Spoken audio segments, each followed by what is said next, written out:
welcome to another episode of the IT show. What? I'm sure you guys are used to my theatrics by now. So if you're wondering what it is, I don't know either, just enjoy it. Anyway, hope everyone had a good weekend and hope your week is off to a great start. So 3 videos ago, the one thing, I promised a part 2. This is it. I'll be sharing some learnings from a book I read. It's called The One Thing by Gary Keller. So let's get to it. Like me, many people have various interests or things they want to do or be doing, things they want to learn. And at some point where you examine your life, you may feel like, oh my gosh, I've not learned this thing I want to learn. I'm not doing this thing I plan to be doing. And you may just feel like you're not productive. So you may tell yourself, okay, this is what you're going to do, baby girl. From tomorrow, you're going to wake up at 8 o'clock. And from 8 to 9, you're going to do this. From 8 to 10, from 8 to 9, you're going to do this. From 9 to 10, you're going to do another thing. It may be like swimming, reading a book, learning a new skill, several things. But in many cases, you see that it actually doesn't work out. Not because you don't have enough time, but you just end up not doing it, maybe because you're tired or you just don't have the mental capacity. Which brings me to the first thing I'm talking about in this, the myth of willpower. Many people say willpower is always on will call, like if you want to do it, if you set your mind to do it, you can do it. But that's not the case. The book says that's not the case. The book talks about the fact that willpower is actually like a battery. You have a lot or the most willpower at the beginning of the day, and throughout the course of the day your willpower gets depleted. So it's best to put your most important tasks at the beginning of the day. Another thing is that the book actually advises against trying to cram so many things into your day or into your life. In fact, the beginning of the book starts with the Russian proverb, if you chase 2 rabbits, you won't catch anyone. This is kind of bittersweet because the book is telling us to choose one thing. And as people that have so many interests, it's kind of like, oh my gosh, I have to choose. Which am I going to let go of? As much as it's not what we want to hear, if you look at cases of people that have been really successful, companies that have been really successful, they started with one thing. Take Google, for example. What is their one thing? Search. Yes, they may have diversified over time, but their one thing is search. Or Starbucks, their one thing is coffee. Or take Tiger Woods. His one thing is golf.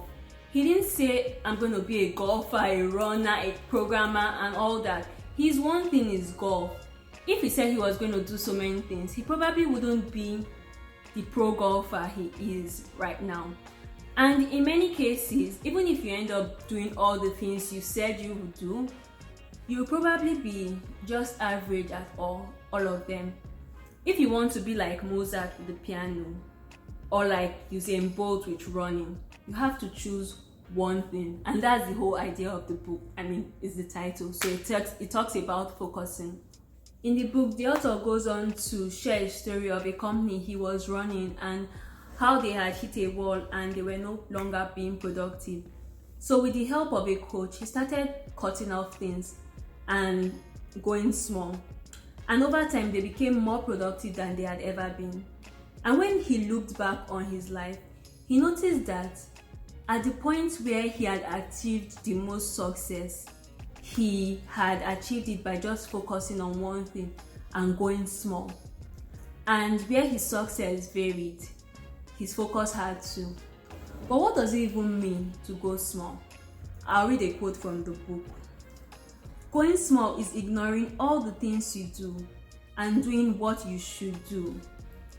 It's recognizing that not all things matter equally and finding the things that matter most. It's a tighter way to connect what you do with what you want. It's realizing that extraordinary results are directly determined by how narrow you can make your focus.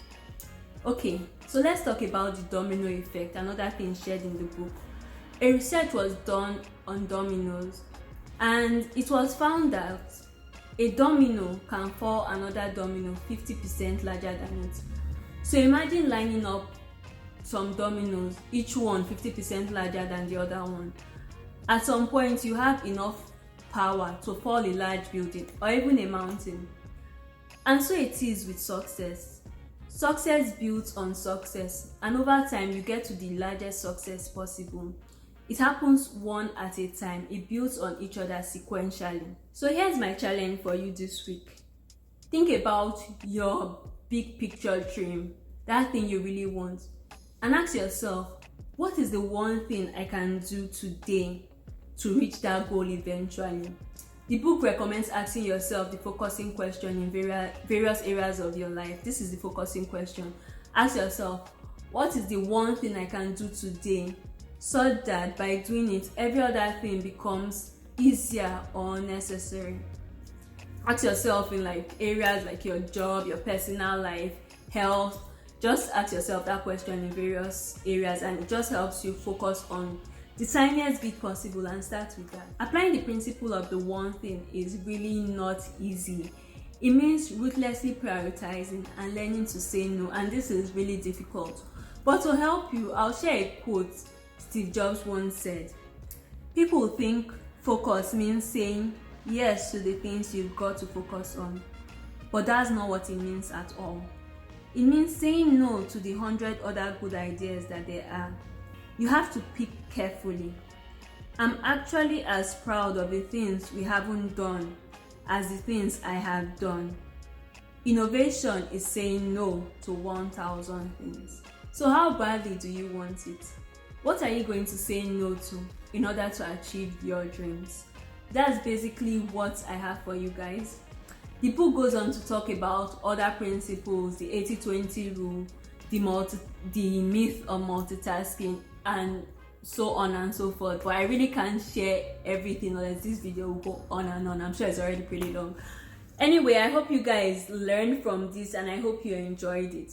Let me know your thoughts. What do you think about the one thing? Do you think it's really possible to focus on just one thing, or do you think it's better to diversify and just try to fit all our interests into our day?